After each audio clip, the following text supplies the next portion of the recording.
letters, and we talked about it on the phone. But how you really feel about it,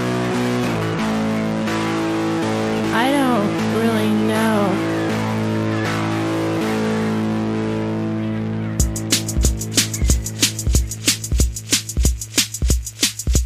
What's your take on Cassavetes? What's your take on Cassavetes? What's your take on Cassavetes? What's your take on Cassavetes? Misogynist. Genius. Misogynist. Genius. Misogynist. Genius. Misogynist. Genius. What's your take on Cassavetes? What's your take on Cassavetes? What's your take on... Welcome to There's Sometimes a Buggy Irresponsible Opinions About Classic Film and Literature.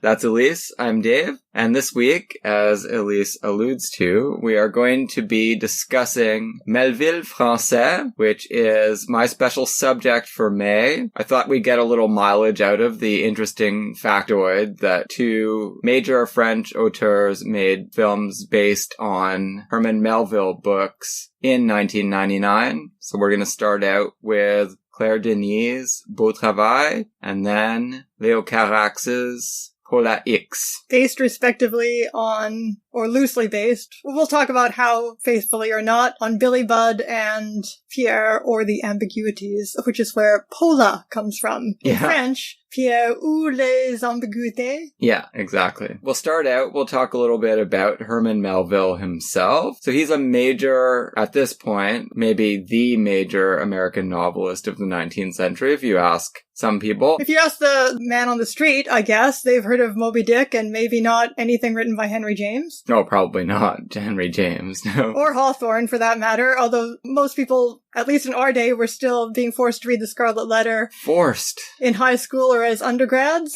Well, yeah, it's better to come to it on your own, surely. Well, sure. I guess I did. My favorite author is probably Hawthorne from the period, but I do love Although who Melville. actually reads Moby Dick? All the time Unless people they're are reading forced to. it. No, I see it happening all the time. You see all the time when you're walking around and you're taking the transit in downtown Toronto, you just see people reading Moby Dick. Well, I have seen that once, but we don't leave the house anymore, so on Twitter, on podcasts, you'll hear intellectuals saying they're... really difficult. It is a difficult book. It's long, it's dense, it's rhetorical, it doesn't really have a thrusting narrative. Oh, it has a thrusting narrative. Yeah, but it's continually interrupted by essays. Yeah, definitely. My favorite of Melville's books is definitely Pierre. Very excited that we're going to be talking about a film based on that novel in the second half of this episode. So, zeroing in on this particular period of Melville's career, so his trajectory, as I understand it, correct me if I'm wrong, you know more about these authors than I do, since you were a specialist in American thought. Yes. At one point, whatever that means. If you can be a specialist in American thought. Well, American studies. Yes, there you go. So Melville early on wrote some seafaring travel sort of narratives based on his own experiences, and they were quite popular. Tai Chi and Omu were big hits, yeah. Then two things happened. He met Hawthorne and developed a literary and perhaps personal crush on him. And he also dove deep into Shakespeare and the King James Bible and came out the other side with the insanity that is Moby Dick. It happened more by degrees than that, right? So if you read through Melville's novels, and I did read through all of them at one point early on in my 20s, I guess, it really does proceed by gradation. So Tai Chi and Omu, these are adventure novels. They're already more interesting than the typical adventure novel, I'm sure, but then it gets stranger and stranger. You got Redburn, White Jacket. Marty, the one that comes right before Moby Dick, is already giant and weird. And that one, I think, did okay, as far as I remember. It had just enough of a hook to keep the public interested, but then Moby Dick really left them scratching their heads. And I mean it as a compliment to say that it remains a head-scratcher to this day, like all great literature should be. Yeah, it's very puzzling, but it's definitely something that's still on, like, let's say, left Twitter, which I am always on. People are constantly saying, all right, I finally tackled Moby Dick. Man, that's a crazy book. So people are still interested in Moby Dick, but they weren't in 1851. And so immediately after this, Melville tries to correct course and write a popular novel, but unfortunately, he's both having a nervous breakdown. I would suggest, we'll talk about this more when we actually get into the movie, but it seems to have been brought on partly by the process of trying to write this radically new romantic literature. So still in the throes of his nervous breakdown, and still writing sort of in the mode of Moby Dick, he tries to write like a sort of popular gothic novel, or... He was under a lot of pressure. His publishers weren't sure if they wanted to even keep him on. He'd been such a big hit through the 1840s, and all of a sudden, well, maybe he's lost it. They sold almost no copies of Moby Dick, so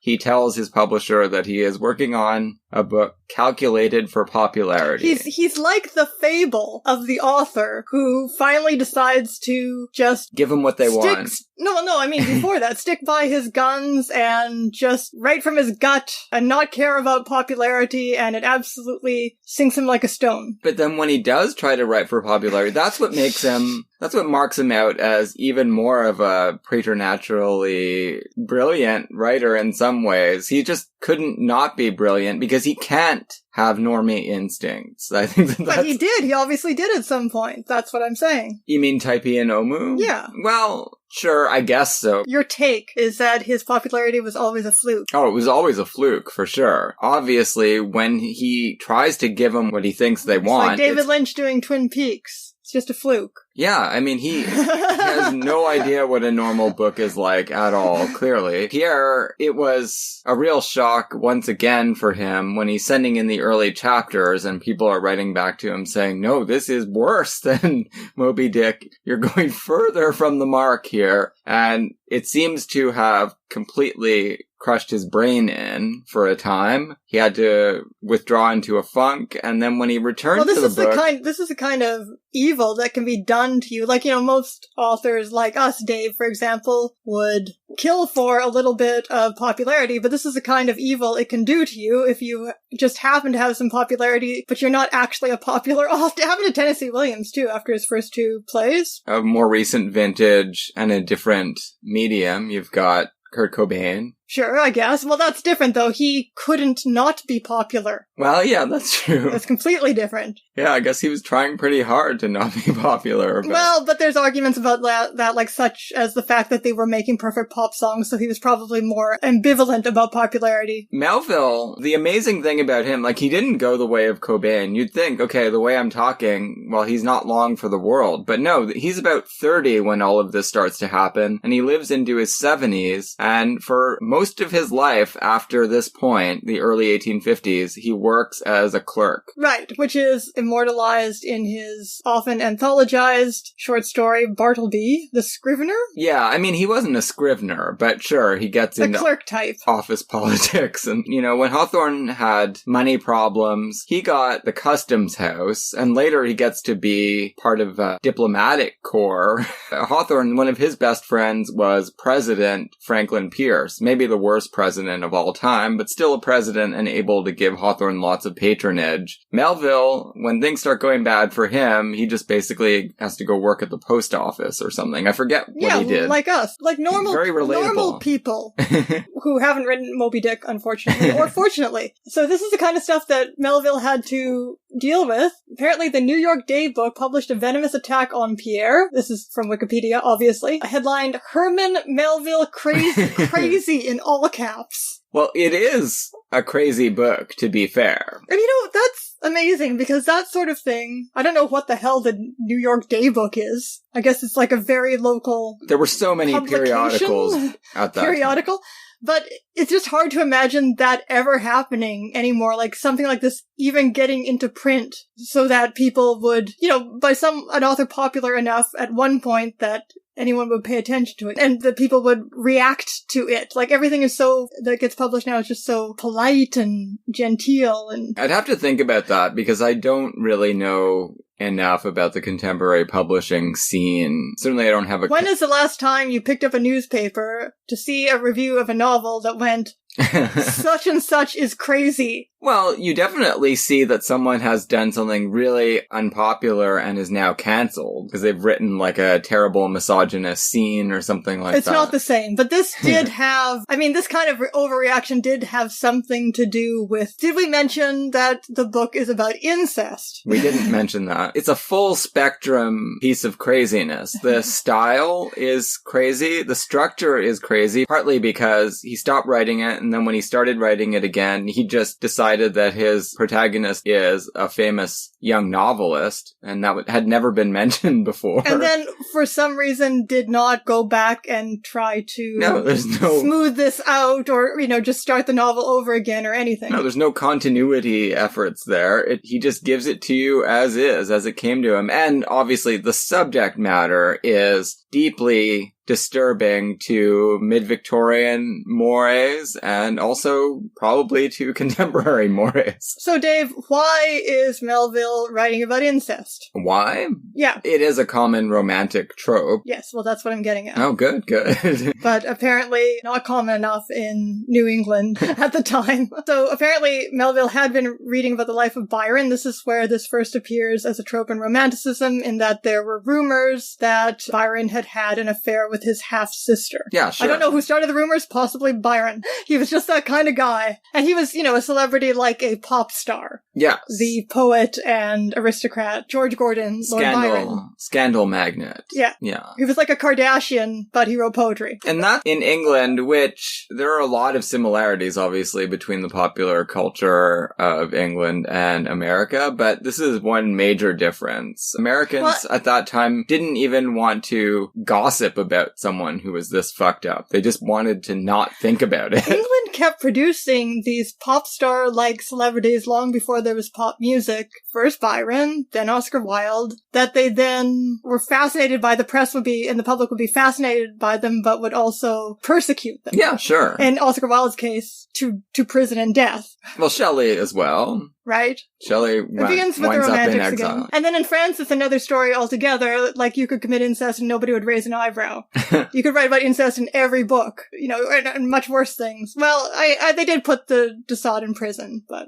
Yeah, I don't know that was quite a while before. After that happened, then, you've got Baudelaire, you've got all of the French decadents. They were able to get away with writing about and doing things in their lives that would not have been permissible even in England. The spectrum of romantic permissibility. Yeah, and America is at the least permissive edge of that spectrum. And nobody else was writing things like this. Like, we talk about this first generation of great American authors all as romantics. Well, Henry James less so, but most people who know what they're talking about do include him. Henry James is much later, though. He's not this generation. That's true. He just gets lumped in with the first generation of great American authors as romantics, but nobody was writing things like this. No, I mean, Hawthorne comes close sometimes, but Hawthorne's always got this... Blithedale Romance may be my favorite novel of all time, and it is really insane, but it always has this distanced, ironic tone to it that... There's no distanced, ironic tone in Pierre, that's for sure. Even though, oddly enough, I haven't done a lot of reading about it, but it seems to be common for critics to try to explain it as a parody of popular literary tropes of the period. Ridiculous. What tropes and what parody? Yeah, it is a common approach to it, that the flowery language and... No. This is how Melville writes. At this period. It's really wild. It's very purple in the best way. Lends itself to being called out for craziness. Whereas Hawthorne...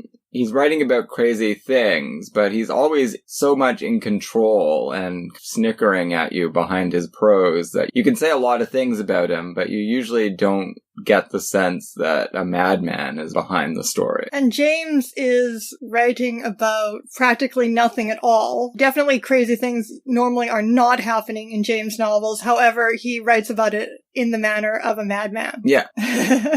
Not the same kind of madman, though, as Melville. So let's actually start talking about the movie. So we're doing Beau Travail first? So Billy Budd was a manuscript left by Melville unfinished at his death. Unfinished? I thought it was finished, just not published. Unfinished in the sense that apparently there were lots of different drafts. I was just looking at this on Wikipedia. Lots of different drafts, and editors had to kind of choose how to put it together. Right. Oh, yeah, sure. From notes and such. Because he wasn't publishing anything. Well, they mentioned some poetry. Yeah, battle pieces, but that's... Yeah. Very little. Like, where does Bartleby come in? Or Benito Cereno? Yeah, that's all in the 1850s. He wrote no other fiction that was published. Those short stories actually predate Moby Dick.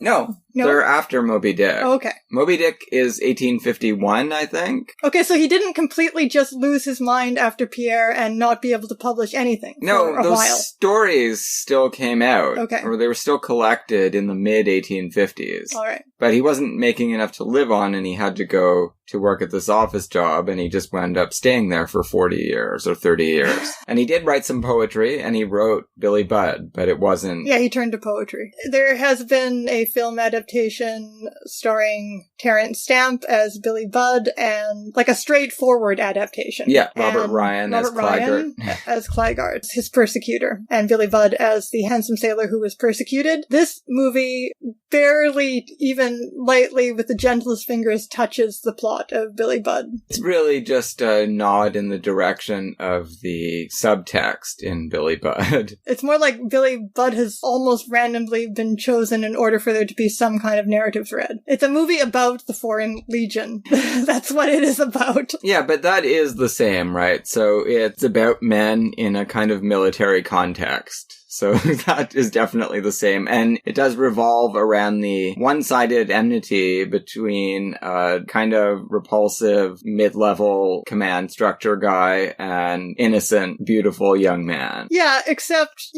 I don't think you would know that that was what the plot was supposed to be if you hadn't read Billy Budd or seen a faithful adaptation. No, I think that that's all there in the movie. No, I don't know. The Billy Budd figure doesn't look any better or worse than any of the other guys. They all look exactly the same. Okay, that's true. They're all young and good looking and muscular. Yeah, This one's thinner. That's about the only difference. This is a difference between, unless I'm misremembering, movie is narrated by the Clygart character, who's not called Clygart. Billy Budd is narrated by somebody else. It might even just have a narrator. I can't remember. I think it's someone else on the ship. Oh yeah, like in Moby Dick. What I do know is that Clygart dies at the end, so it couldn't be a flashback. And so does Billy Budd. Yeah, he gets executed for killing Clygart, kind of by mistake. Yeah, so neither of those things happen. No, but the enmity is definitely there, and the reason for it is also there. Now, Melville, as you kind of alluded to very briefly earlier, he's one of the first novelists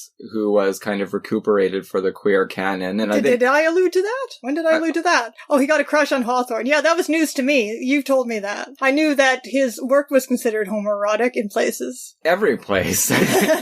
He definitely was someone that people were looking at as a queer author, although he never comes right out and calls himself such, because it was the 19th century, and he may never have acknowledged these things to himself. But it's all over the books. I don't think that that's any kind of a stretch. So interestingly, something interesting about the history of Billy Budd and the manuscript that was left is that he didn't start out as a beautiful young sailor. Oh no? No, he started out as an older, normal-looking sailor. Palia, I remember this from Sexual Personae, Palia has a theory, and the publication dates bear this out. And she might actually have evidence, but I didn't look it up to remind myself. But has a theory at any rate that it was the publication of the picture of Dorian Gray that gave him the idea of making it more explicitly homoerotic. Okay. The reason for this innocent sailor's persecution. In particular, creating a beautiful blonde hero. It's also in every single one of his other Pierre books. is also a beautiful blonde hero whose musculature is described in slobbering detail. Yeah, that's true. I just listened to the audiobook of Pierre over the last few weeks, so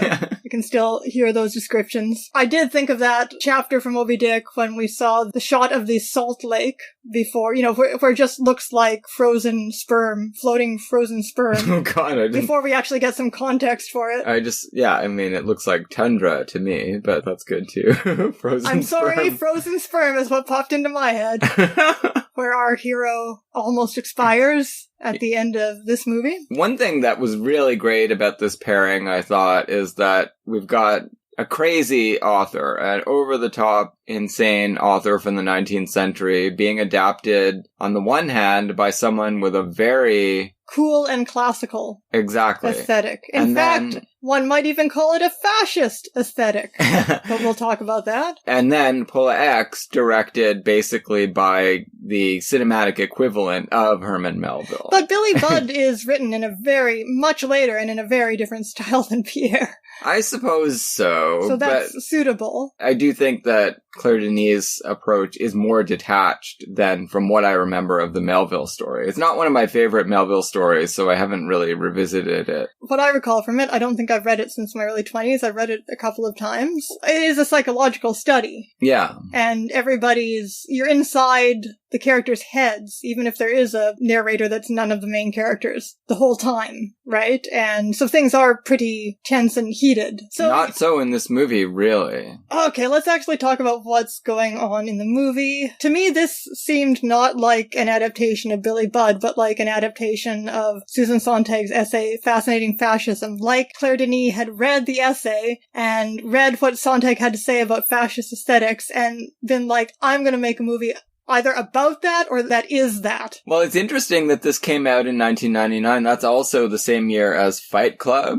And it has a lot of things in common with Fight Club, I find. Oh, that's what I was thinking about Sontag, you were thinking about Fight Club. And I find that really interesting because I looked up, everybody loved this movie, all the big name critics loved this movie when it came out, and I looked at Rosenbaum's review, and he called it a masterpiece in the Chicago Reader, and he's someone who's very familiar with Sontag. And to me, the first thing to say about this movie, whether you were going to praise it or not, would be to say it seems like an embodiment of her idea of fascist aesthetics. Can you elaborate? I'm so bad at elaborating complex ideas off the cuff, as I know from having tried many times on this podcast, but you can edit it. And yet Rosenbaum, and I know that Rosenbaum's a big fan of Sontag's, but it doesn't even come up at all. So obviously, different contexts on different viewings for different people, it just didn't even occur to him. I did find an AV Club review of the movie that mentions Riefenstahl, but of course brings itself up short right away and says, but of course, Riefenstahl is a propagandist and Claire Denis is an artist and they're completely different things. And I'm like, no, but the whole point of the Sontag essay, which is not mentioned in that review, just Riefenstahl outright, the whole point of the Sontag essay is that fascist aesthetics are something that you can detach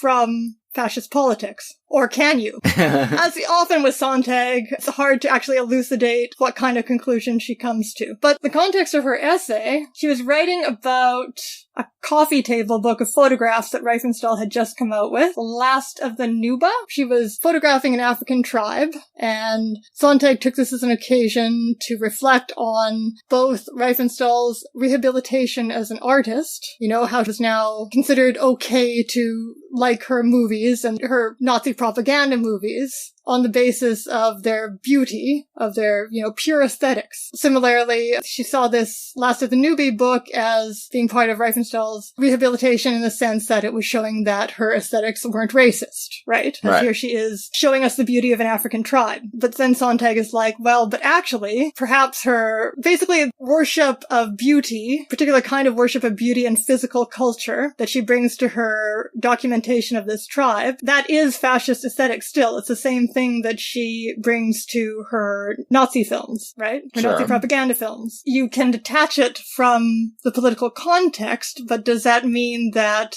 the aesthetics themselves are apolitical? So I guess that's kind of the question. Or do they somehow contain some kind of negative political charge in and of themselves? So some of the things she talks about here, in addition to just a general celebration of peak physical development and communal military life, other things she talks about in terms of fascist aesthetics are, well, here she says, in contrast to the asexual chasteness of official communist art, Nazi art is both prurient and idealizing. A utopian aesthetics, physical perfection, identity as a biological given, implies an ideal eroticism, sexuality converted into the magnetism of leaders and the joy of followers. The fascist ideal is to transform sexual energy into a spiritual force for the benefit of the community. The erotic, that is, women, is always present as a temptation, with the most admirable response being a heroic repression of the sexual impulse. Yada yada yada. Fascist aesthetics is based on the containment of vital forces. Movements are confined, held tight, held in. And if you think about all of the attention that's given in the movie, not only to the balletic beauty and the precision discipline and the exertion of the soldiers in their training, but also to the discipline that they bring to everything from their clothing style to their bed making, the elegance that is discussed. Like, just everywhere in the movie, there are flags going up for me that they are talking about, that everything is being presented and considered by the soldiers in aesthetic terms. Oh yeah, for sure. I don't see how Claire Denis could say that she isn't documenting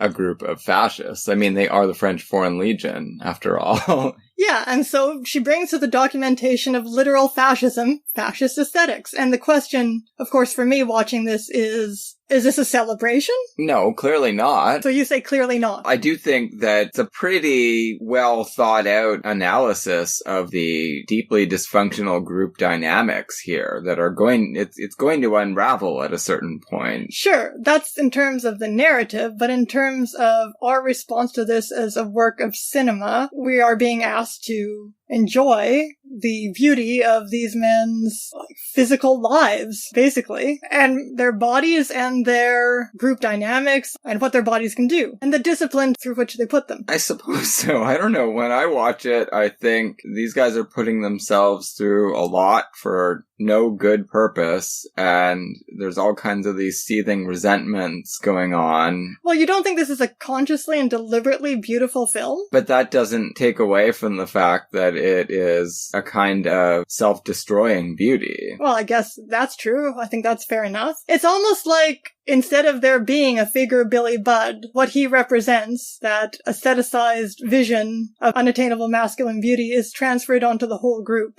with Claggart now feeling as an outsider to the group as a whole. Yeah, well, he's really the odd man out. This is a weird-looking dude. Well, not just for being a weird-looking dude. I think it's important that he is. But for being off on his own and doing his Iago-like brooding and overthinking and just not... And this is true to the novel as well. He doesn't feel like he can... He envies Billy Budd for Billy Budd's ability to just easily become part of the group and be accepted by it. And obviously Claggart is like the overthinker. The desperate to please middle manager, right? He's the sergeant. So he's not really in charge. He's just in charge when they're doing certain exercises and certain little missions or whatever they do. I don't know what the fuck they're doing in Djibouti anyway. I'm sure they kill people or they do police actions or something. I don't know. I didn't even know the Foreign Legion still existed. No, me neither. But it does, and it does take part in various United Nations military actions. And in the late 1990s, Somalia was a major flashpoint. Galou is obsessed with his commander, Bruno Forestier. He seems to be more obsessed with his commander in a homoerotic way, which is, again, fascist aesthetics,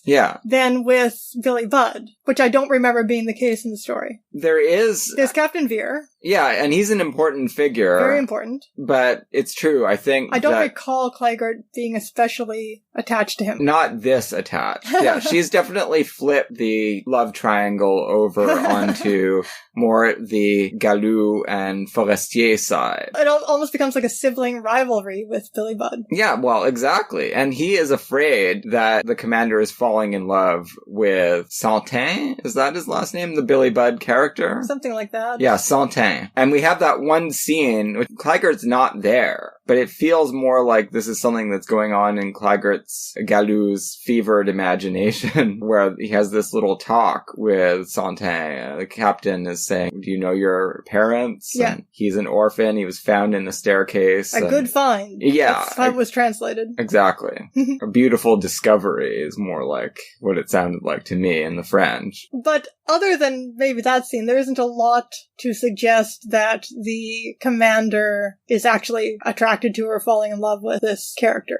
But he does find him to be the perfect, maybe more perfect than Galou, and that's really important. Well, Exemplar of the French Foreign Legion. Yeah, what he likes about Galou is that he is the perfect... He's like a Hoxian soldier. Sure. He's dedicated to his craft above all other things. And I guess I'm calling him Billy Budd, Santin? Yeah, well, we can call him whatever we want. Santin, what he brings to this, he has this additional quality of just cohering with the group better. And having the natural authority of his charisma that makes him coalesce. And on the contrary, Galou is like anti-charismatic. Very much so. But it becomes the tragedy of Galou. He can neither fully belong to this group, which is exactly why he idealizes it, and can't live without it. it. He has basically been taking consolation in his special relationship with the commander, and that all seems to be ebbing away from him as well. Maybe that's not even true. Maybe the commander likes him as much as he ever did, but he starts to worry about it. It starts to dominate his thoughts, and it really leads him down some terrible paths. And as we mentioned before, the whole movie is narrated by Galou after he has been dismissed from the Foreign Legion. So, yeah, much more than the novella. Melville also obviously was most interested in the psychology of Claggart. I think she's made a good decision by even taking it further by making Claggart tell the story in this case. But the way we're talking about this, yeah, it's almost like fan fiction, like Wide Saragossa Sea, where Claggart gets his say. The way we're talking about this really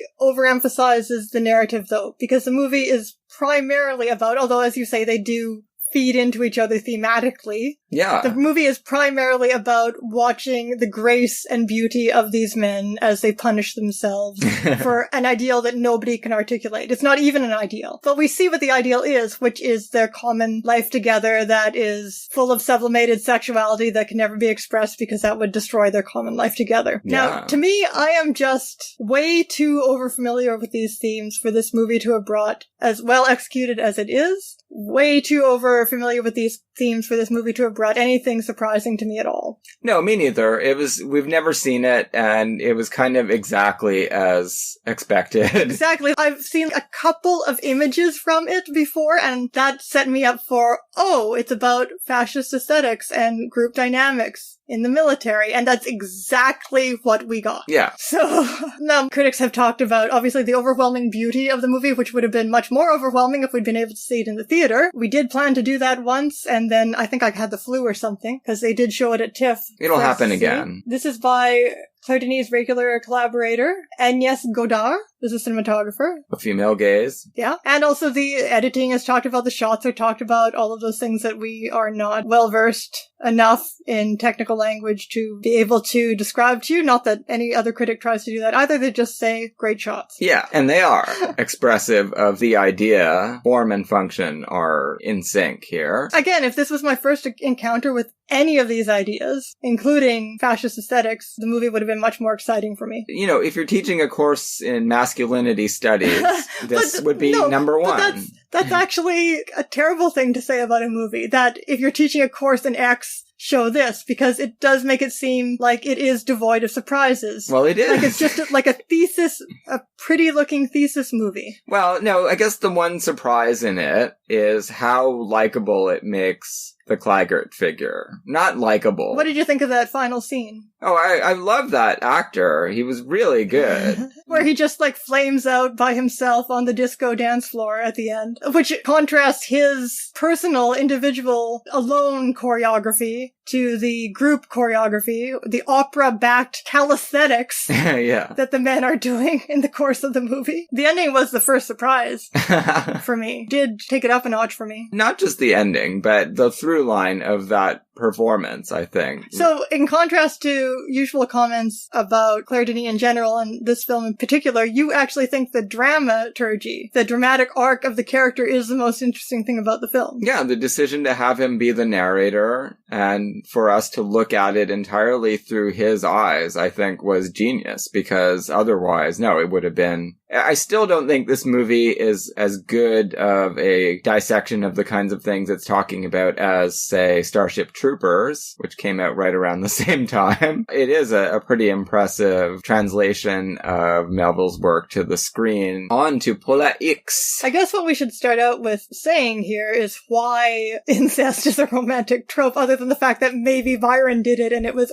transgressive. This is something Camille Paglia talks about a lot in Sexual Personae, and she actually traces it back to Renaissance alchemy, this sister spirit trope of incest being the union of opposites that produces the alchemical transformation as a metaphor for the creative process. No, it's like the ultimate closeness. So it's kind of like you project your feminine self as your sister and then commit incest with it so that you can become a visionary artist. And this is exactly the plot of this novel. Except that it doesn't work. Fascinating. It was probably working to start with when it was more in the realm of the fanciful, right? Because Pierre and his mother already have a weird incestuous relationship. Incest is just everywhere in this story. It's working for them. They call each other brother and sister. She's a beautiful younger mother. Yeah, so MILF. They've invented siblings for themselves. He's engaged to be married to Lucy, who is also kind of like his sister bride. I mean, she lives right next door, kind of, and they've been intended for each other. She is the girl next door. He also, in this movie, is all over his cousin. Quite incestuous implications in their greeting of each other. Oh, yeah, definitely. And in the novel, they were very close, but I don't remember the novel bringing... It's not in there. No. Maybe that's just a nod to the homoeroticism that is usually present in Melville, but... Yeah, Pierre's the only one that doesn't really have that. It just except for the descriptions of Pierre himself. Sure, okay. Pierre is like a superhero, meant for great things. He's beautiful, rich... Okay, so the title refers to this being apparently the 10th draft of the screenplay. So Roman numeral X, yes. So Carax worked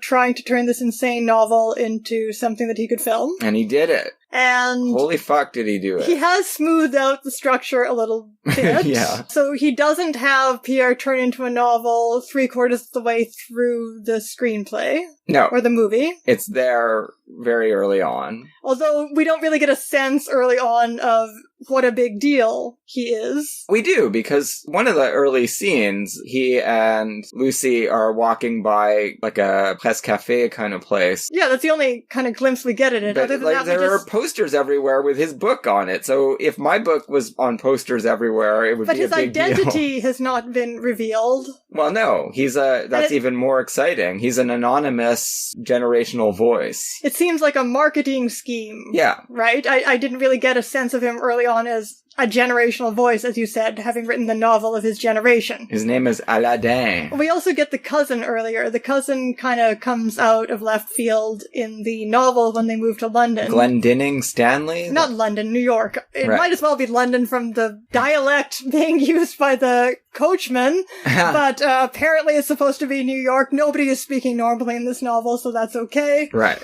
Mostly they're speaking like Shakespeare characters crossed with Quakers. Like in the dialogue sections of Moby Dick, but even more ludicrously. I don't know if it's worth mentioning, but I will anyway. Pierre, he's a member of one of the Patroon families, which were Hudson River magnates that were living like feudal lords in New York State in the 19th century. Melville goes into what that entails at lengthy chapter length. The movie doesn't, though. It's America, but it's not, because this is like the only place in the United States that is like this. It's a weird holdover from the early Dutch settlement. Sure, but we're in France in the movie.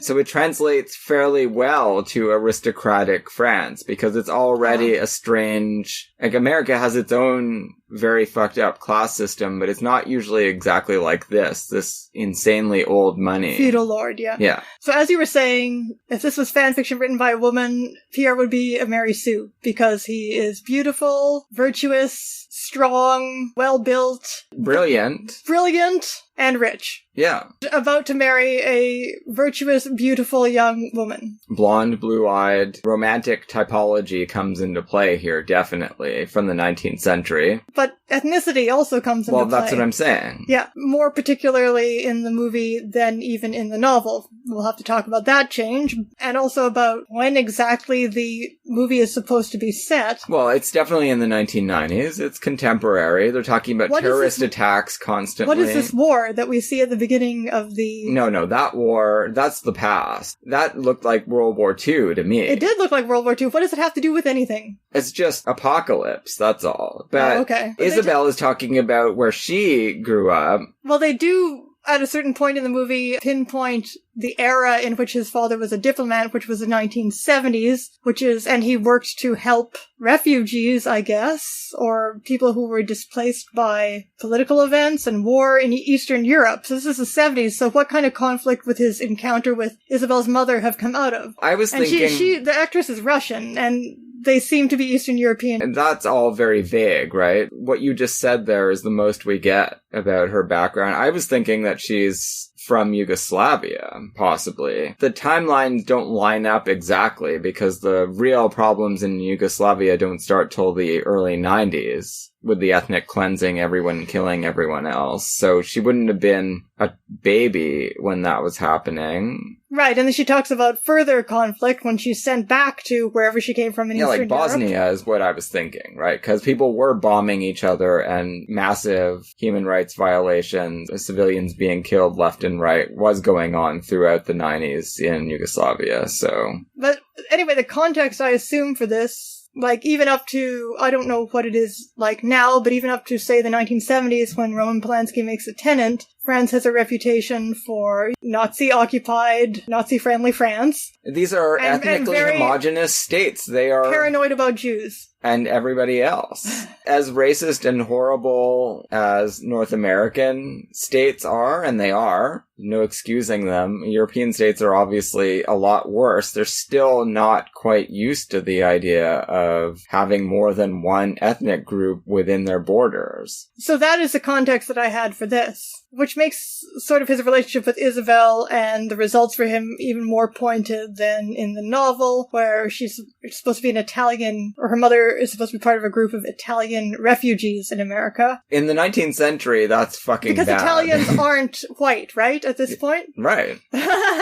Alright, so you think it's an adequate updating? Exactly, it's perfect. Everything about this movie is perfect. It's one of the best movies of Italians the 90s. are Catholic, so that's a real problem. You know, the hierarchy of ethnicities and races in the mid to late 19th century into the 20th century, this is where they really start to solidify this kind of top-down, like WASPs at the top, and you go all the way down. Southern Italians and Irish are near the bottom of Europeans, and then you go even below that, and there's this very carefully calibrated eugenics hierarchy that these freaks were busy pushing on the public, and the public tended to accept these things and talk about things in these terms. So yeah, an Italian is not acceptable for Pierre. Alright, okay, we've got that clarified. Having just listened to this audiobook, admittedly not with the greatest of attention, it does seem to me that Carax has not eliminated any of the crazy things that happen in the novel, but really has improved on it. The novel is an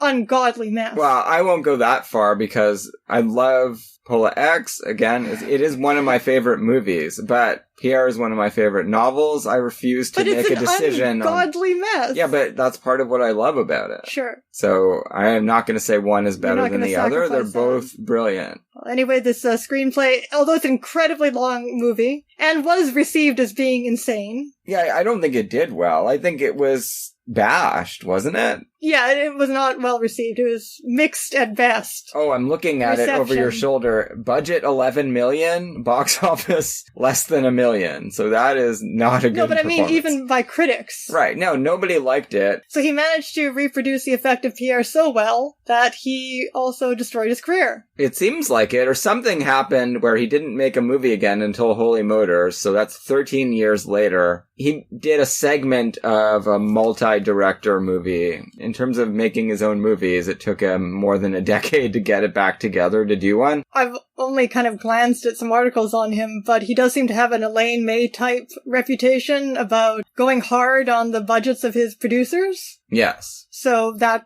could be why he didn't make a movie for a long time. Well, especially after Pola X made 10% of its budget, it must have been hard for him to get financing again. So this is a very, very perverse project. This is like my dream project of doing a play, but it doesn't matter if it's a play with no budget. Making the decision to make a movie of The Sacred Fount. Like to take a really obscure, not popular, and insane novel by a famous author and decide that you're going to try to reproduce it exactly. I would love to see that happen with The Sacred Fount. I wish that Carax would do it. You know, too, Holy Motors actually has a scene in it that is lifted directly from Portrait of a Lady. Oh yeah, that's right, it does. The death scene of Rafe touch it. Funnily enough, I couldn't place it right away when I saw it completely out of context in this weird movie, but I found it very, very moving, which is interesting because all the times I've read Portrait of a Lady, I've never found that death scene moving. I don't generally find Henry James moving, other than, of course, Wings of the Dove. It's the best part of that movie. I wasn't a big fan of Holy Motors, and I love Pola X and Amour du Poney. So I hope Carax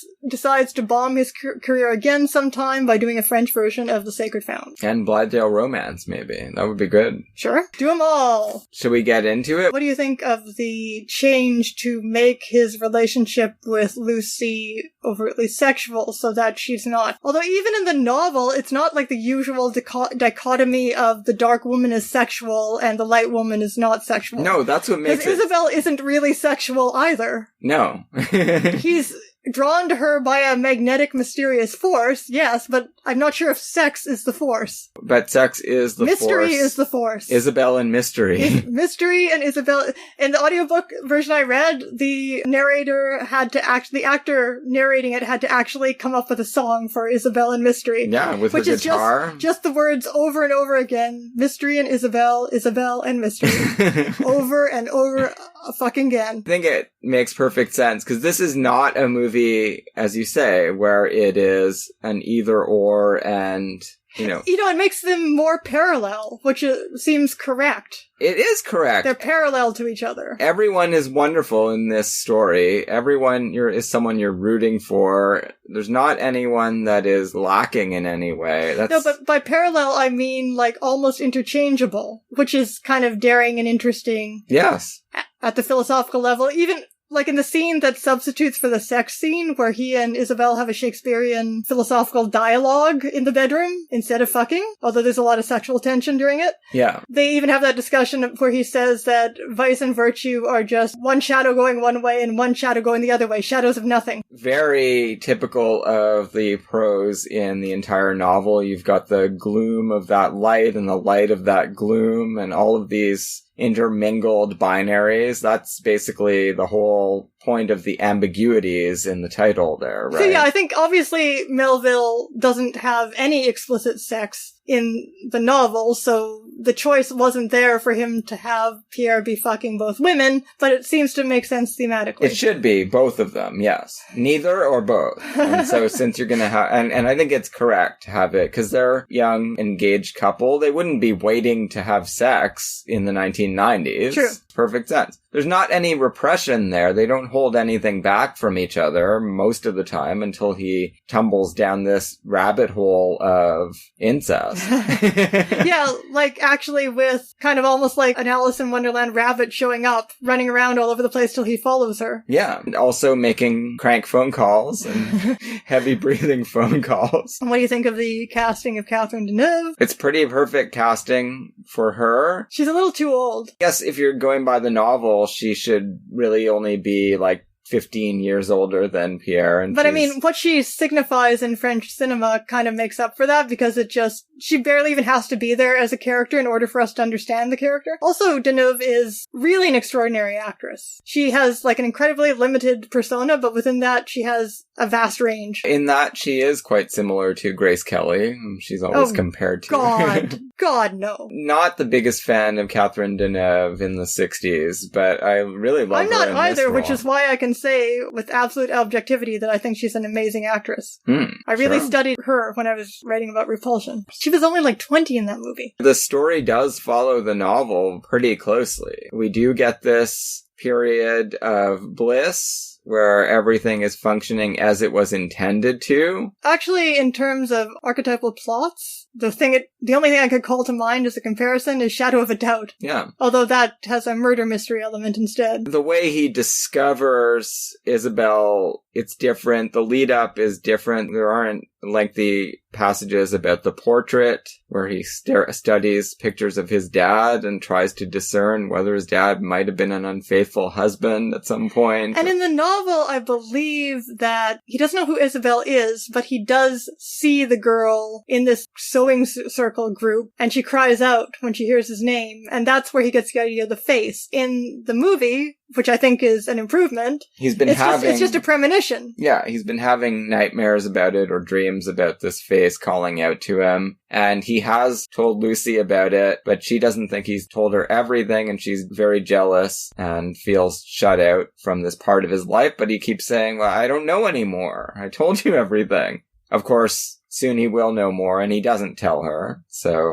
preemptively right. There's nothing in the novel that corresponds to their first real meeting, where they are plunged into this inky darkness of the uncanny forest, which is like Vertigo in horror film mode or something. It's also kind of like universal horror film mode. She is living in a kind of vagabond camp, and he tracks her down and chases her through the woods. This feels like the 19th century, but it's supposed to be the ultra-rich countryside in the 1990s. I don't really know if it makes sense for a scene like this to happen, but it's amazing. Is she a refugee, I guess? Yeah, definitely. Although she says her papers are in order. Then she's an immigrant, so what's going on here? I don't know how the French immigration system works. In Canada, you have to have money to immigrate, so... Some of her friends do not have papers. That could explain it, I guess. So she could just be helping them. Yeah, she's been living amongst people who are really living outside the law, even if she isn't, because, and that's not clear until they get arrested and she is released and doesn't get deported. And her mind is broken. Yeah, by living through absolute hell. To me, it felt like it had to be Bosnia, but I'm not sure if the timeline exactly lines up there. Now, Isabel is supposed to be somewhat mad just from having been an illegitimate child in the but also PTSD. Century, having been an orphan and not knowing her parents and being treated as lower than everyone in society.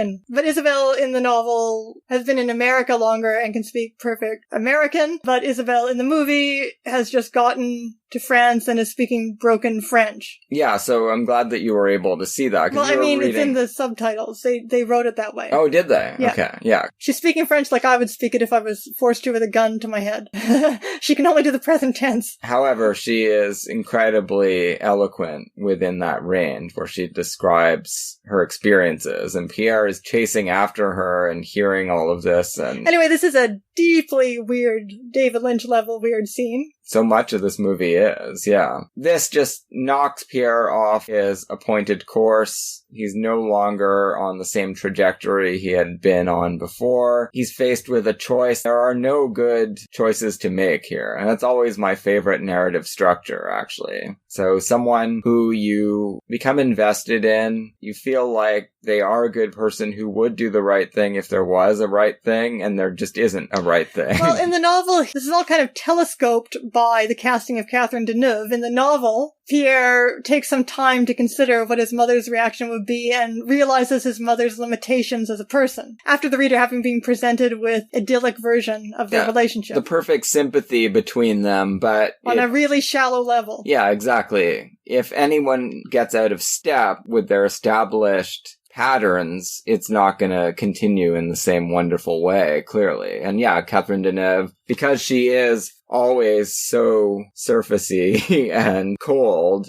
you just know she doesn't have this deep reservoir of understanding about human nature. Sure, and she's very conventional. Yeah, and not only that, though, I guess you do have that one scene where he even kind of has a premonition of this. He asks her if she would love him so much and dote on him so much if he was deformed. Right, and of course, she doesn't even want to think about this. She's like, stop it, stop it! You're my perfect, beautiful child. And you're my mere reflection. Yeah, and that's the only terms on which she wants to adore him. So this is a kind of brother-sister incestuous relationship based on narcissism. Absolutely. Which is not what he's going to get with Isabel. No. And it also turns out to be not what he gets with Lucy. Sure. It seems like that at first. Like, Lucy seems like she's set up to be kind of the shallow, pampered... Even the first scene we see them in together where they're lying... Well, not the first scene, that's the sex scene. The second scene where they're lying on the cliff edge or whatever, overlooking the landscape, they're dressed exactly alike, as well as having their pale hair. And she seems like you could be forgiven for thinking that she is some conventional creature who is going to go to pieces and not be able to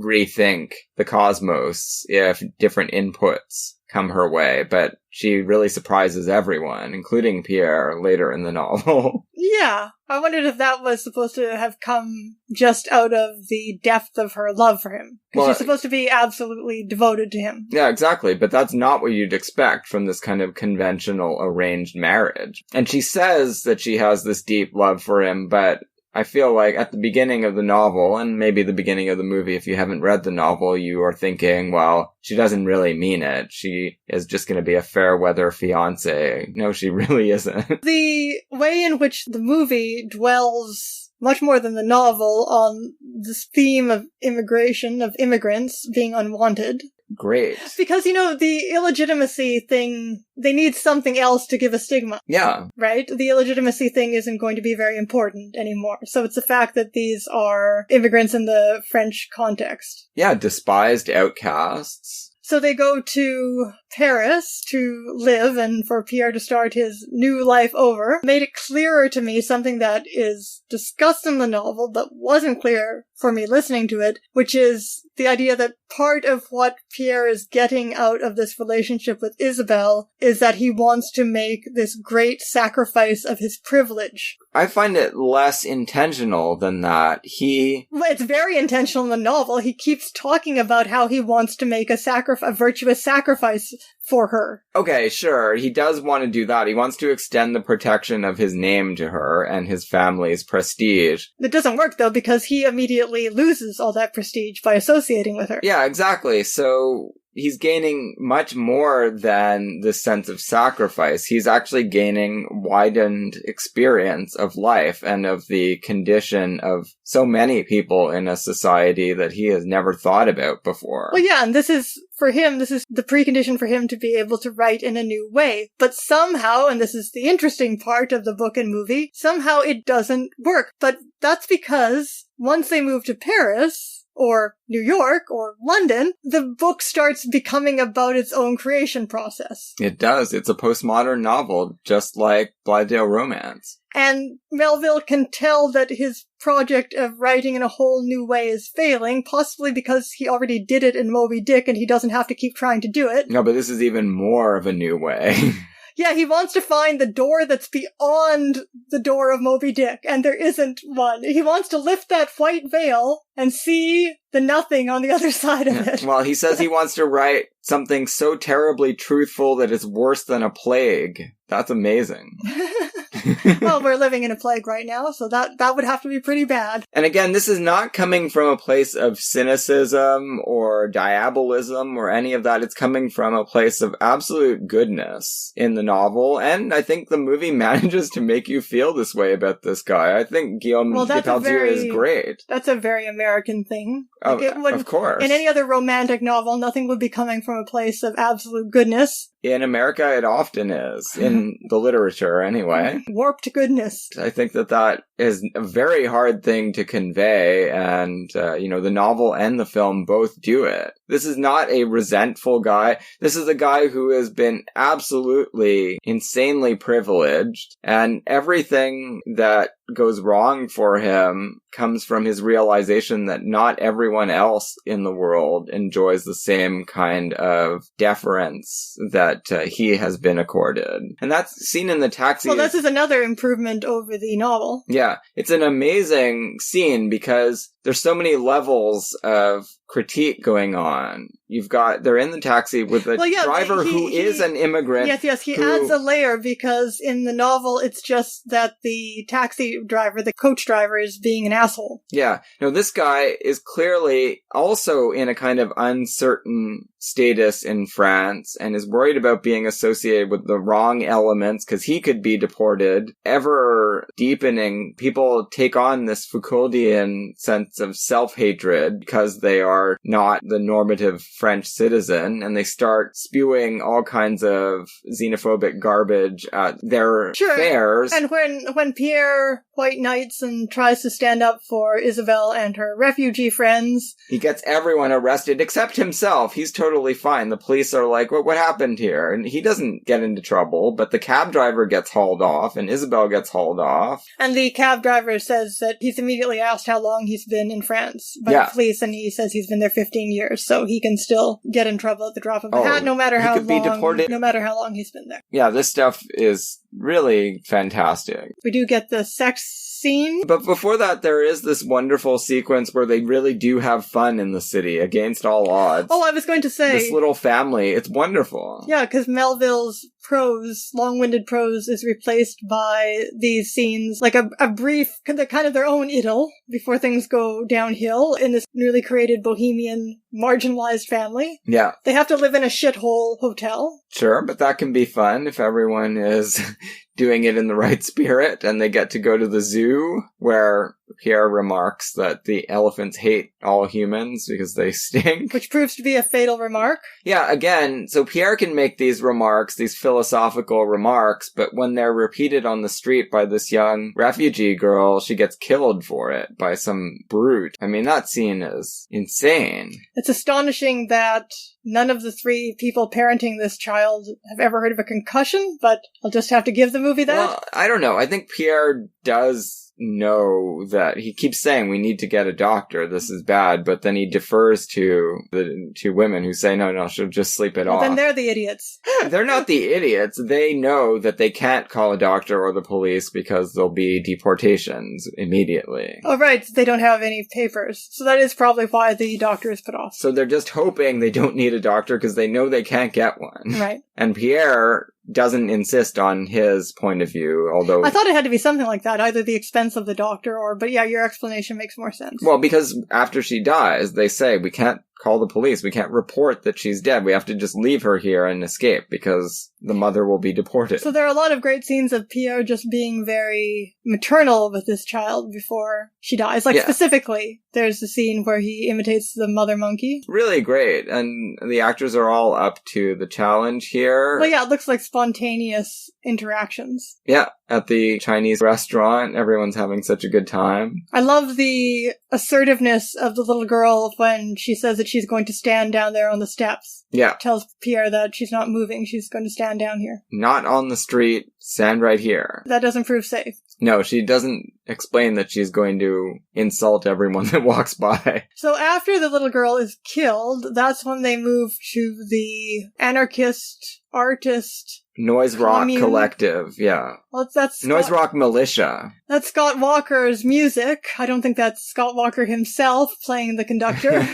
In the book, it's a place called the Apostles. Church of the Apostles. Yeah. It's an old church. It's run by Plotinus Plinlimmon, and we get the amazing pamphlet on chronometricals and horologicals, which has never been far from my brain. There's nothing like that in the movie. In the movie, all that we know is that they go to this huge industrial warehouse, and there is art rock orchestra and a lot of farm animals. And guns. And guns. They're ready. If the federal government comes with them, they are going to go down fighting. It's Razerka, Isabel's friend, who knows the people who run this collective, so she's the connection there. And they set up house. You have to get your own door. He puts their rooms together and they test out the door. This is a scene that gets repeated when Lucy comes. Yeah, I noticed that Isabel's door is really squeaky and Lucy's is not. Yeah, that's interesting. Isabel has the noisy door. They've said goodnight kind of awkwardly a few times. There's this deep intimacy between them that they just don't know what to do with. She gives him a sort of vampire kiss goodnight one night. Yeah, that's when they're still living at the Bullet Hotel. The Ahab. Oh, right. It's called the Ahab Hotel. Now, finally, they do wind up having a major sexual encounter here. Yeah, which is shown in the same... Isabel seems to like the darkness a lot, and it's shown with the same level of darkness as the forest scene, but every detail, every pornographic detail is very clear. This is not simulated sex. This is actual sex, which is You could not simulate this. No, it got it an X rating. Pola X rated. So, obviously, that didn't help it make money. Right. But Carax he needed this insisted scene. On this. Even Melville didn't go this far. I don't know if it needed to be filmed this way, but I guess it certainly makes you feel the intensity of their connection. Sure. They're actually having sex on screen, so... It's quite a connection. Yeah. And again, it doesn't feel squalid. It's incest. It's like there's all kinds of... Everyone's hunting him and treating him as if he has done the worst things in the world. But it does feel like a wonderful connection between them. Unfortunately, it's just not going to be enough for them. It's not flowers in the attic. No. I guess things go along okay for a while here. Until Lucy shows up, really. With the best of intentions. It's really important that you believe everyone is motivated by the best intentions in this story. Nobody actually has ulterior motives, even though in any other story they would have ulterior motives. That's true.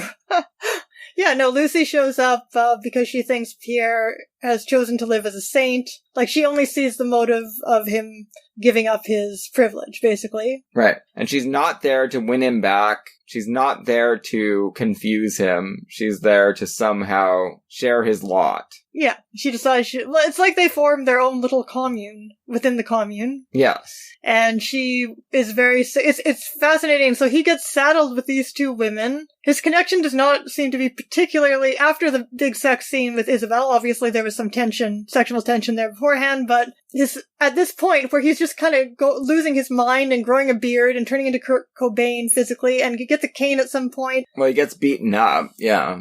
Working furiously on this novel, he seems to no longer have a sexual connection to either women, who are sort of burdens because Lucy is very physically frail and Isabel has no mind.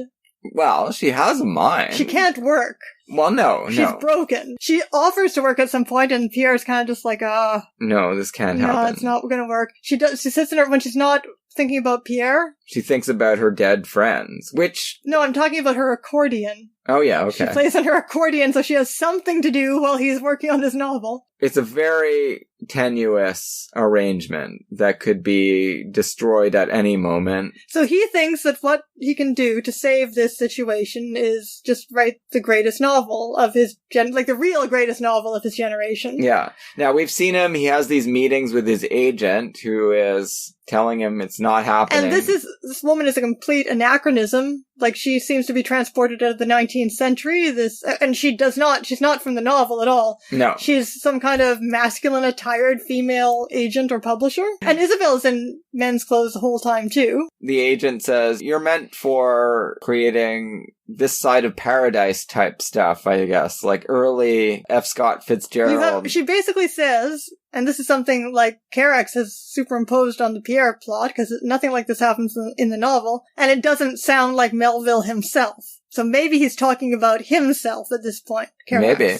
But she basically says, you have a light and sunny talent, and you shouldn't try for anything else. No, it's just gonna come out labored and not any more insightful than any other teenager's ramblings about what's wrong with the world. Now, what did you think about the interpolation of these ideas? Almost like a Sullivan's Travels kind of approach here. The idea that writing something that is purely about all the terrible things that are going on in the world as inherently superior to a novel that brings delight, or art that brings delight to the world, is it does need interrogation, that default position. And the movie is not actually saying, okay, really you should only be writing light, sunny things. It's just saying we need to actually think about this. And that's what Sullivan's Travels is doing as well. I think Pola X and Sullivan's Travels have a lot in common.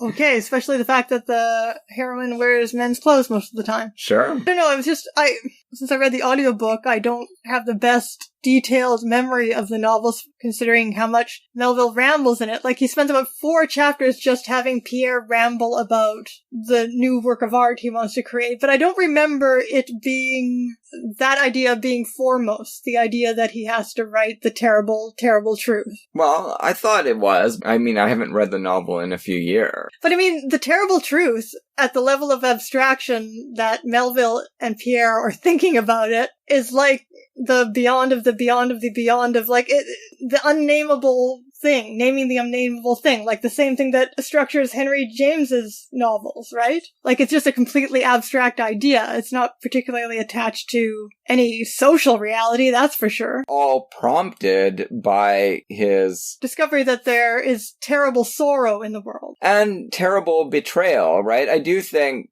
that Thibault's betrayal is a real blow to him. Yeah, this idea that... That's a renaming, Thibault. Yeah, well... That's a Shakespeare name, isn't it? It's from some Shakespeare play. Sure. Tybalt? Yeah, that's what I'm thinking of. Okay, you're thinking... Tybalt? That makes sense, to some extent. It's not the name of the cousin in the novel. No, it's Glendinning Stanley. Yeah. It's just because it's Pierre Glendinning and then his cousin is Glendinning Stanley. So they're kind of weird doppelgangers, and one... Is that from Romeo and Juliet? Yeah. That's a play I don't know very well. Tybalt is the Prince of Cats, or whatever. He's the one that kills Mercutio.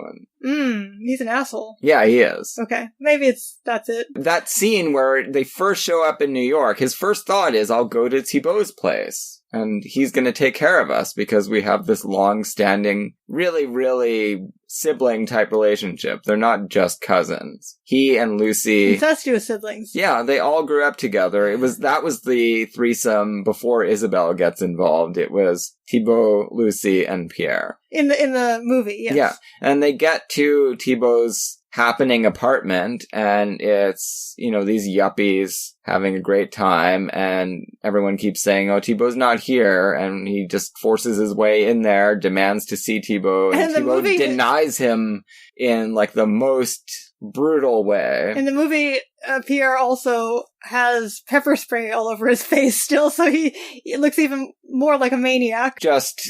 the blackest kind of horror for Pierre, that this person who he thought was just as good as himself, that has this self-conception of someone who, when shown the injustice of the world, he will react to it and start to think about these problems. And Thibault, no. This guy is, we already know that probably, but Pierre doesn't seem to know it. And we probably can guess what kind of person Thibault is when we hear that he's been away in America working on the Chicago Stock Exchange and plans to go back there because it's so exciting to trade stocks. That does seem to be one of the black truths that Pierre wants to reveal to the world, that the people who are closest to you, the people you love the most, can just turn on you on a dime when you step outside the bounds of what they consider acceptable. But then he completes his first 3 chapters of this masterpiece, but probably in an exact reflection of what happened to Melville, and sends it to a publisher. It doesn't seem like to his agent or anything. No. He sends it to a publisher under a pseudonym, and he's told that it's insane mess and reeks of plagiarism. Right. Oh, it's bad. Just so many blows landing on Pierre. It's just getting sadder and sadder for him. Just getting hopeful. That scene where they're kicking the soccer ball. He's badly injured, walking with a cane. He looks like he's about 60 years old at this point. And he gets up and he says, I wrote a few joyful pages today. Yeah. You wouldn't believe it. And they go out and kick this deflated soccer ball around for a while. They seem like they might actually be able to make this menage work if only he can get some income happening, so that sickly Lucy doesn't have to go out and teach to support the 3 of them. Right. So what they hit upon is for him to go on TV and come out of the shadows and reveal who Aladdin is. And he gives this big national TV interview where he just completely disappoints everyone who ever had an idea of what Aladdin was like, because he's just not that person anymore, and he can't even answer any of the questions that come his way. He thinks they're all stupid and beside the point. So that must be the end of that agent, because she's the one who set this up for him. So that must be the end of her wanting to work with him. Oh, well, I'm sure. Yeah.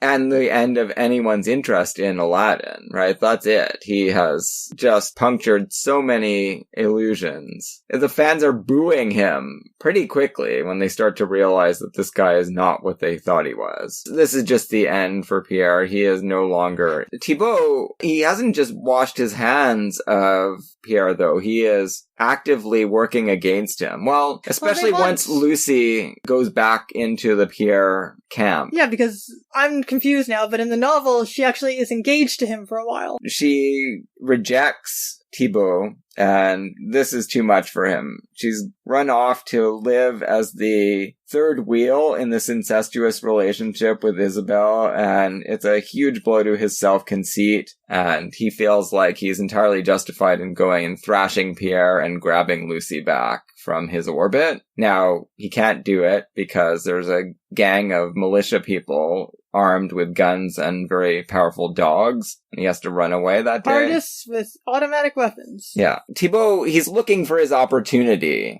but it wouldn't have come up except that there's trouble in paradise between the three. There is tension, despite the best of intentions, between everyone. Isabelle and Lucy, there's friction there. Well, Isabelle has been living as Pierre's wife, and it makes perfect sense that she wants this to be an exclusive monogamous relationship, like emotionally monogamous. And she also can't help but feel, she knew it already, but when she sees what Lucy is like, and how untroubled she has been through her life by anything until this Pierre disaster occurred, she realizes that she has brought nothing but hell and sorrow into Pierre's life, and she starts to hate herself for doing it. Well, in symbolic terms, it's interesting because it's like after he finally achieves this incestuous union with Isabelle that he thinks is necessary for his creative vision, then Lucy just kind of like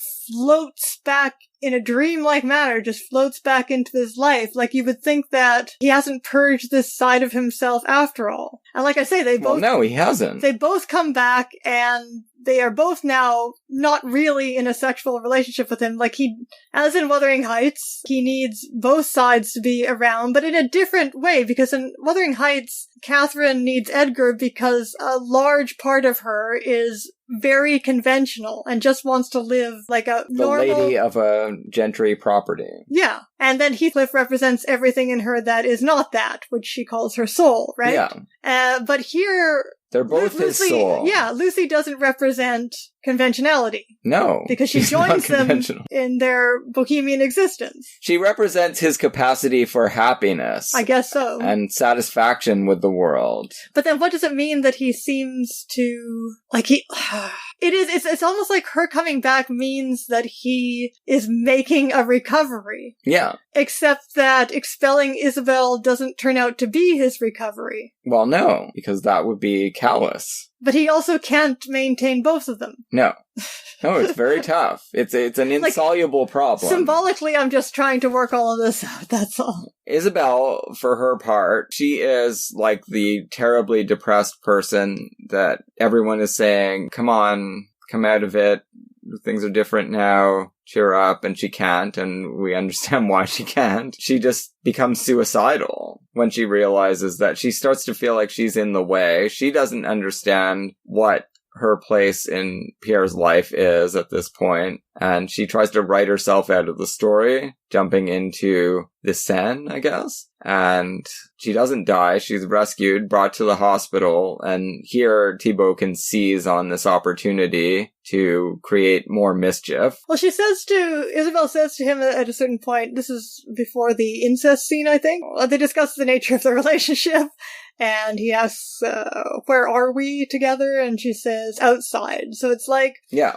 Part of the problem is that as long as they can just live together in their own little world, they're fine, they're great, this relationship works. But if he wants to live in the real world, have any kind of visibility, have any kind of success, and have any kind of normal life, that's where the relationship starts to falter, because he can't give her the entire support that she needs. It's really tough for everybody. They can't find any place on the planet to be, not even this commune, because for some reason you still have to make money, and he also still wants to be a creative success. Oh, it's very important to him, yes. Especially now that he has such a deeper understanding of the world, as far as he can tell. So why does everything fail? What does all of this mean? And there is that important scene where he sees a book about his father on the stands, and he grabs it and shows her the picture of their father. For a moment, starts to feel like maybe she was lying about everything, or it's implied that he starts to think that because she doesn't show immediate recognition for the father. Oh, is that what that's supposed to mean? Yeah. Apparently in the novel toward the end, he does start to doubt her story too, as like, the wedge grows between them, that Lucy's presence has started. Yeah. So yeah, it's a pretext for trouble between them. I don't know, the movie makes it pretty clear that she does not ever lie to him. I think we're supposed to believe her when she says that. But it doesn't matter. Any kind of distrust is really fatal to a relationship this precarious. And then she starts to just trust him when she is informed by Thibault of the prior relationship that he had with Lucy, because he's lied about this. He says that she's his cousin. Again, this sort of musical chairs of erotic relationships disguised as familial relationships. He has this revelation of the fact that life is not this sunny thing that he has experienced in his privilege. He wants to tell the world about it. He thinks that will be his great artistic creation. Not only will it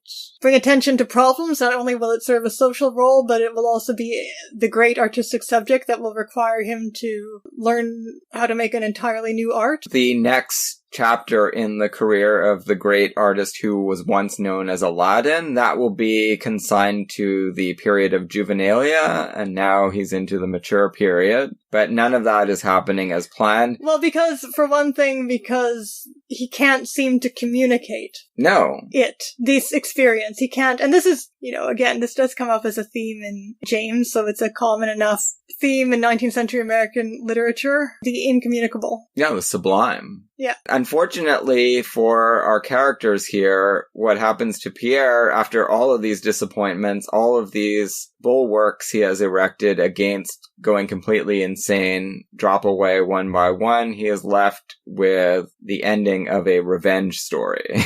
And that's all he can think of to do to write finis to his trajectory. And he grabs some guns from the arsenal and sets out to kill Thibault, because at least he knows he can do that. Now, all of this is obviously totally fucked up and useless to anyone, but that's what he and it's also the end of the Glendinings, the end of the line. His mother has killed herself in the movie on his motorcycle. Yeah. Because she can't bear life now that she has no Pierre. No, it's a terrible... No Pierre as he was. Yeah, he's lost to her, and then she dies. So he stands to inherit all kinds of money, but he doesn't want it. So his idea is that because I am so virtuous, I am pure virtue, I will do this wonderful thing and defy society for the sake of helping this poor girl who has done nothing wrong, who's an outcast for no reason, right? No, she deserves the best that society has to offer anyone. So he thinks, I can do that. I can do that, he thinks, and actually all he does is destroy the life of everybody. Yeah. Including himself. Yeah, and he kills Thibault. And he doesn't even get an artwork out of it. No, he doesn't. But Melville did, sort of. Isabel and Lucy make it onto the scene of his arrest after this crazy execution in front of a shop. And Isabel throws herself in front of a truck and dies as well. So, well, it doesn't even really matter. Like, it happens even more like Jacobean tragedy ending in the novel, but it doesn't matter how they all die. No. Or not die in this instance. Poor Lucy is going to be left to ponder all of this. Carax's choice is to let Pierre live at the end of this, although he seems to have no feeling about anything anymore. No, he's going to spend the rest of his life in jail. He just killed someone in cold blood on the street. Very grim, very moving. Why is this one of your favorite novels, Dave? I do think that a lot of it has to do with that preoccupation I have with stories that propose a good person who is incapable of affecting the world positively. No matter what choice they make. It's not that they've made a wrong choice, it's that there are no right choices. It's a very succinct answer. That's interesting. You have to read Dave's novels to find out what he means by that. It's true. I do wind up writing about that kind of situation a lot. I don't even bother to write about good people. Actually, that's not true. I actually have an ultra, almost superhero-like virtuous character in the novel I'm writing right now, but she's dead. Oh. Well, but they find out about her. okay, that's cool. That's Melville Français. 2 pretty successful adaptations of a very difficult to adapt novelist. I prefer Pola X, certainly, but I did find Beau Travail to be... It had a few tricks up its sleeve that I wasn't expecting and that did affect me. Well, I don't want to say that I don't like Billy Budd, the story, because I think it's a very interesting psychological study. Another character, Billy Budd, who is supposed to represent virtue and does nothing but fuck up the lives of people around him. Well, yeah, but he is not a protagonist at all. Oh, obviously not, but it's a similar idea again. I have to admit, like, the straightforward adaptation, if anything, is, despite the wonderful casting of Terrence Stamp and Robert Ryan, is definitely more boring than Beau Travail was. I don't have any strong memories of the Billy Budd 1960s film. A little bit snoozy. So next week on the podcast, we'll be doing episode 2 of our Setsuko Hara Acteurist Oeuvre View series. We'll be talking about a ball at the Anjo House and the woman in the typhoon area, neither of which we have seen. Looking forward. Yeah, it's going to be interesting.